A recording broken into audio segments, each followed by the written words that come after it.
creating ideas, connecting people, building brands. Isn't that what it's all about? Richmond Corporate Video.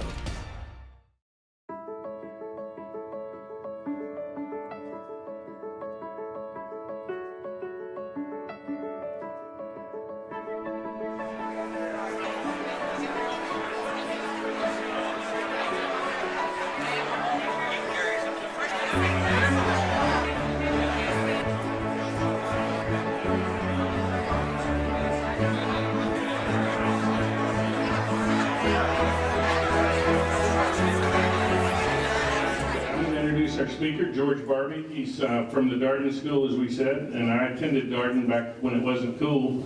And but I tell you, it's really neat to be part of something that a magazine like The Economist magazine has named the most outstanding graduate business education experience in the world. And I thought that I've never been involved in anything that was the best in the world before. And so for the Darden graduates that are here, congratulations to us, because we made it that way.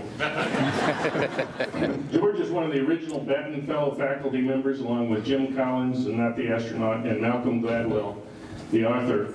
And he's been teaching innovation for the last 15 years at Darden. He's written a book called 63 Innovation Nuggets that he'll talk about today, published in 2015. And Fortune magazine, in their review of that magazine, in the book said, it's tough to find anyone with longer, more varied experience with innovation than George Barbee.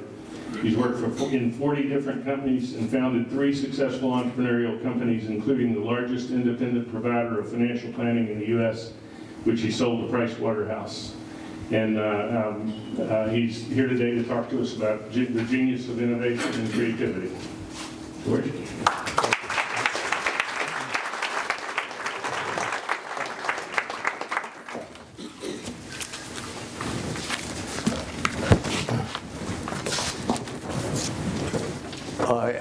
I am very grateful for that lovely introduction, and thank you, Stan and Gary, for founding this group. It is not only grateful to hear that nice introduction, I'm grateful to see a crowd like this getting here at 7:30. I had a little trouble finding it, but what a wonderful way to start the day, and the different locations that you all have used and bring a group like this out is very exciting and very innovative in itself. So,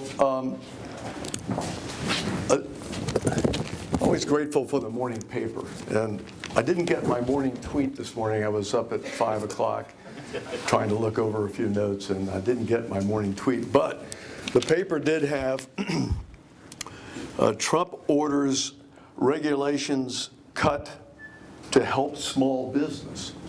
And what's interesting, the number, there were 679,000 small businesses started this past year. That number blew me away. I had no appreciation of that number. So another thing to be grateful for is just the whole trend in the country and interest in innovation. A group like this, just reflective of it. Another thing about it to be grateful for is that it's terribly humbling to be involved in innovation. There's always something to learn. How many golfers in the crowd? Okay. Golf is also one of those things you never get perfect at. A little closer? Thank you. Can you hear me in the back? Okay, thank you. And don't hesitate to raise your hand back there. If I can't be heard, I'll come closer. So golf is always in front of us to perfect ourselves, and I think the same is true of innovation, and we'll talk a little bit about that this morning. I think I'll start with a story on myself, which was a little bit humbling. About 16 years ago, a couple of weeks before Christmas, I got a call from the dean of the business school at Darden, and he said, he said some of the nice things that that we just heard, and he said, 40 countries, we're lucky enough to get on the Today Show. He said, we want you to be our first faculty fellow. And I went, Ted, what is a fellow? And he thought, it was a very long silence. He thought for about 15 seconds, and he said, I don't know either, but we'll figure it out together. And I hung up the phone with a smile, and it took me about 2 days to realize that this is exactly what I wanted to do. I hadn't been aware of it, but I'd always been drawn to a blank page. I didn't like to do something that somebody else had done. I just was drawn to the fact that it was a blank page, and we were going to figure this out together, and they're still figuring it out. And that sort of experimentation is what I think keeps us all young and excited. So let me start with what be a brief set of goals.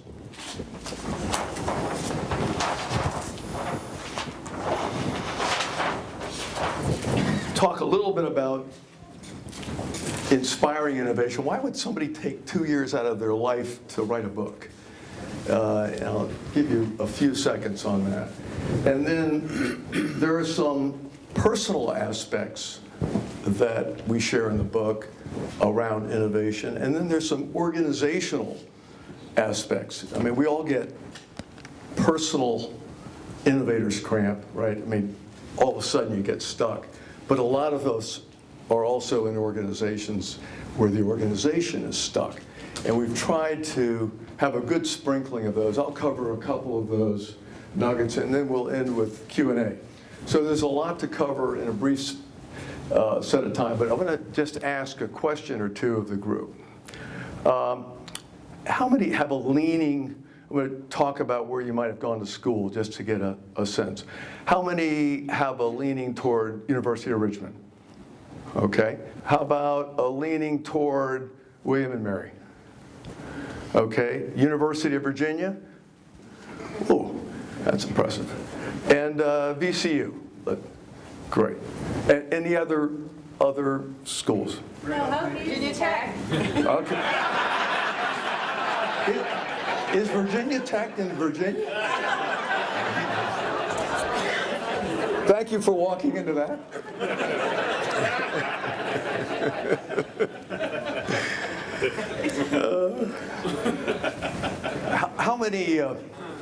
How many in their last, if you're retiring, and I don't think anybody has ever retired that's interested in innovation, how many in their current or their last, with their last employer, was in a group of 10 or fewer employees?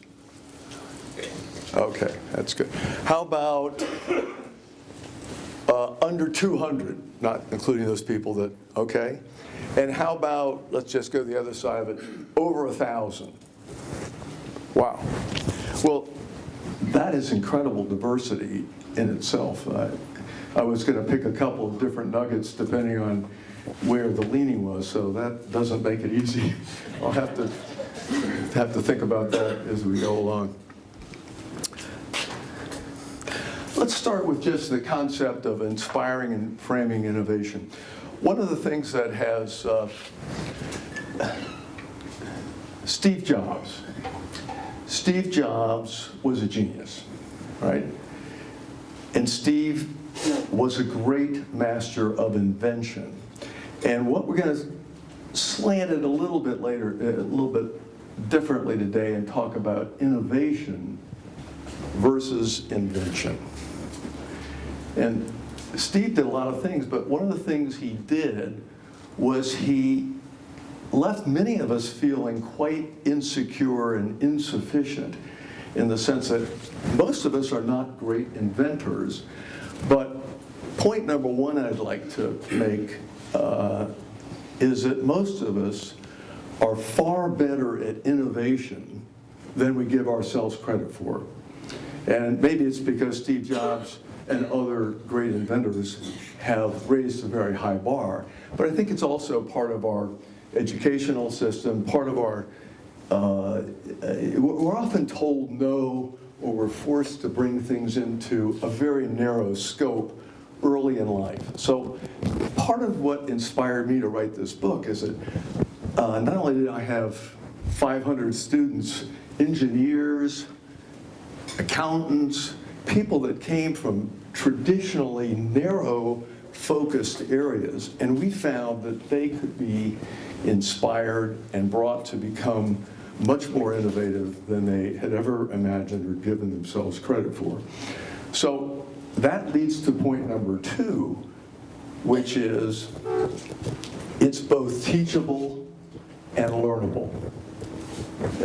That is what inspired me to write this book, because I wish I had somebody coaching me early on and leading some of the direction that I went down way too many blind alleys, and I think most of us who have been involved around innovation have that opportunity to make mistakes.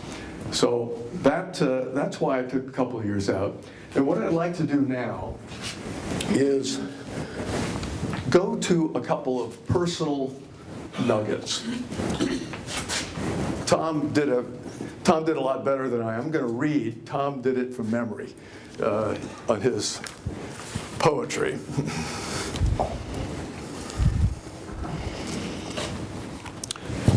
I guess the first thing around this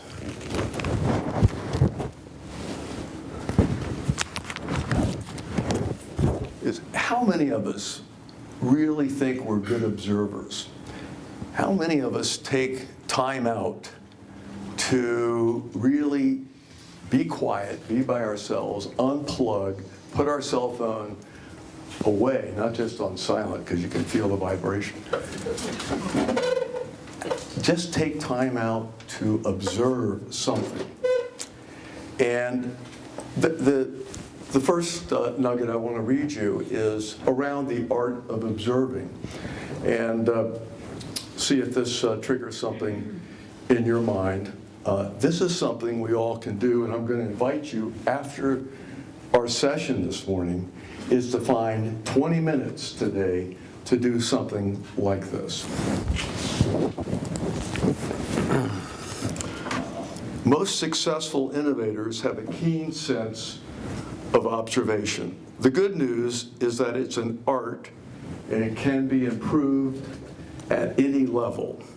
Take time out, put yourself in listen and receive mode. Look around you. Make time to do this when you are alone. Observe what is innovative and make notes. Now, some of us may have taken time out to observe, but how many actually make notes as you're doing it? Set the goal of at least one observation exercise per day. Review your list each week. Have the quality of your observations improved over time. And I submit that virtually 100% of you, if you do this, will find that you get better and better at this very, very quickly. Ask a like-minded friend or a business colleague to try the same exercise and compare notes. You'll have fun and get better at observing. Innovation is all around us. Look for it. All of us can do this, and it improves with practice. Now, the thought here is that these nuggets, no one is all that different, but they are simple. They're things that you can remember easily, and if you're leading an organization, the simplicity, not the simpleness of it, but the simplicity and the memorableness of it can help spread it in the organization. So let's play, what's a observation? What's something that we've all done but maybe haven't observed? And the format here is you do a nugget on one page and then there's an anecdote or an example. And what occurs to me, since most everybody here has flown, gotten clogged in the airport, what did we do 10 years ago when we went to the airport with our luggage? Pulled up in the car, what did we do? Red cap. We had a red cap. This group is old enough to remember red caps. And then what happened? What replaced the red cap? Wheels. Wheels, smart carts. And we were charged $2 to wheel. But that was not too bad, but depending on what you tipped a red cap as to whether or not it was a better deal. And then after smart cart, wheels, somebody said wheels on big luggage, right? And then what happened? The airlines got smart and started charging us for big luggage, 25, 50 bucks. Then what happens? Wheels on small luggage. And we have the opportunity to get, our bags to go in the overhead. And then what did the airlines have to do? Bigger overheads, so it could take the small wheel luggage. You get the point that this has been going on around us. The other day I just noticed, and shame on me that I hadn't noticed this earlier, is that the wheels are no longer something you pull behind you, but the wheels are going along so you don't mess your back up. Now, what's the latest innovation that very smart travelers and customers are doing? Okay. Well, they are mailing, but to me, it is the thing that great insight breeds innovation. People are realizing that because the flights are so full, they're wheeling their small bag up to the check-in and they say, we're overcrowded in the overheads. If you'd like to check your bag through, we'll do it on a complimentary basis. So people are taking their small bag and shipping it at no cost to their final destination. And then maybe they have their second bag, which they put in the overhead. Well, the point here is that observation and observing these kinds of things are all around us. And I just think that's a good example of innovation. And just think of your senses. What are our 5 senses? We've got, seeing, what we see, that's what we tend to think of as observing. Hearing, smelling, tasting, touching. And what's our 6th sense? Intuition. Just intuition, just an overall gestalt perception. And I'm going to guess that a lot of the ladies in the room have a little better sense of that than the men. I don't know why I feel that, but I do sense that they have a better sense of this overall gestalt, just following their senses. So that's an example of observation. It's observation 19. I'm going to try one other.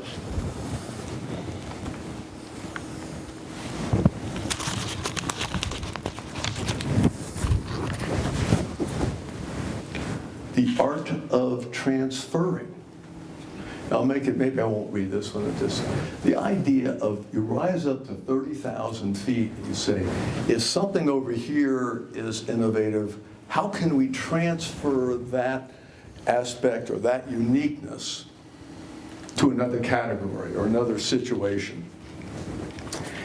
And I think this is something that is actually easier than the art of observing, just taking the time out. And what it really, the basis of this is that there are very few things that are truly 100% innovative. Usually there's a borrowing and a taking of something or some element or some series of elements from one category to another. And so that's the nugget. But what's an example of it? And I had one happen to me just a couple of months ago. How many here have been in a Ritz hotel? Okay. What happens when you go into a Ritz hotel and you have a question like, where's the fitness center or where's the pool? Okay, what they do is they don't say, over there, George, you know, take a left, then a right. They escort you. They take you, and along the way, they invite you in conversation, and there's a feeling of welcoming, and it just makes you feel special.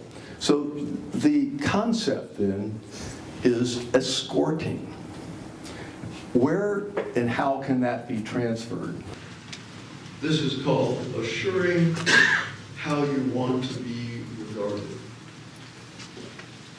How often do you get to take time out to think about who you really are? Where have you been? Where do you want to be in 5 years, 10 years, further out? For your own satisfaction. And how do you want to be regarded by others? At home and at work. Thinking like this can often be a journey. It doesn't happen overnight, and it can and will change. Try it. Take notes. Did you hear that theme? Write it down. It's so easy to forget. Take notes and keep them so you can refer back. Review your notes periodically, annually at the very least. Teach yourself. This exercise and process is one of the keys to creativity and happiness. It is part of the balance that allows us to sustain a high level of productivity and creativity. Where we are headed is directly in our control.